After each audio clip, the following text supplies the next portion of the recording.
Hey guys, this is Baser here, and today we are doing another Skript tutorial. In this video, we are going over how to use documentation and search for what you are looking for. This is going to be a pretty short video, but this skill is very important because this will allow you to pretty much look up what you need to do. Okay, so our first step is actually finding the documentation. So you can actually go to Google and look up SkUnity documentation. This will bring up a couple of results, but you want to click the top one. This is docs.skunity.com. You'll then be brought to a page that looks like this with a lot of information on it. So everything looks very complicated and crazy at first, but I promise you that everything is actually super easy to use.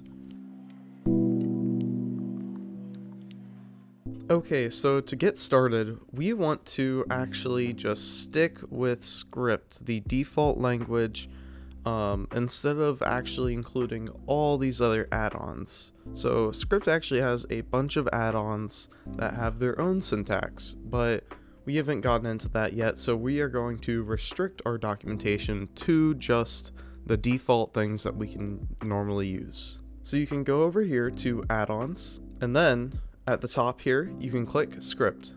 Next, you can scroll down, and then on the right here, you can see skdocs. You want to click here. And now we are restricting all of our searches to only Skript. And if you want to just type this out here, you can just type in add-on Skript, and this will restrict all of your searches to the Skript, just regular syntax. Okay, so next, let's actually look up a join event. So we've been using this a lot in our examples, but let's actually see what it comes up with when we look up join. So if I type in join and press enter, you can see we get a couple results. So there's actually two events right here. So one is on join, the one we've been using, and another is actually on first join.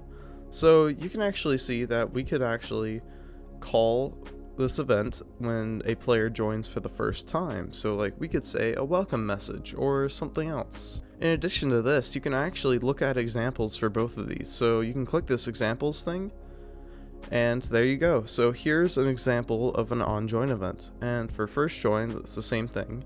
So here's some more examples that just community members have posted for joins and on first join.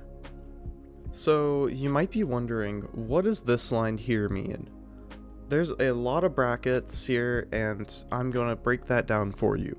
So first of all, these square brackets here, so for this on, that means that actually typing the on is optional, and actually typing the player here is optional. So you could technically type on player login, or on player logging in, or on player join, or on player joining, because so this is essentially saying you can pick one of these three options that are divided by these little characters here. And here we actually have an example of a word that has some optional parts to it. So we can actually make this joining or just join. So on player joining or on join. But that's essentially what these brackets mean and how to use them. Let's look up another thing that we've been using a lot, which is sending a message to the player. So let's type in send and then enter. And we can actually see quite a few things. But so right here is what we're looking for. So message right here. So we can actually look at examples here. And you can see that there's some more stuff here. So there is actually a % strings here. So we could send one string, we could send a list of strings, but this is telling us that we have to input something here in the code. So in our case, we would type in the quotes and then whatever message we want to put in here. And then, optionally, you can define who you want to send the message to. So that could be a player or console or whoever. And again here you can see that we have examples. As you continue using this platform, you'll start to get used to searching things and using this little sidebar here to actually find what you're looking for. And eventually, you'll be able to use things like add-ons. So let's actually remove just restricting this to our default language, and let's look up send.